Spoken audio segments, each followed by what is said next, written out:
12 years old po ako. Marunong ka pala mag-Japanese, no, Eman? Marunong po. Sige nga, sampulan mo nga kami. Konnichiwa, boku no namae wa bako sa Emmanuel Rudes.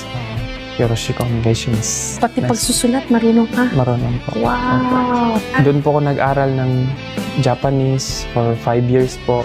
Doon na po ako parang pinayagan ni mama na sige na, supportahan kita sa pagboboxing mo. Simula't-simula, ayaw ng nanay mo na mag-boxing ka. Opo. Ayaw ng mami mo. Opo, kasi Pero- delikado po doon.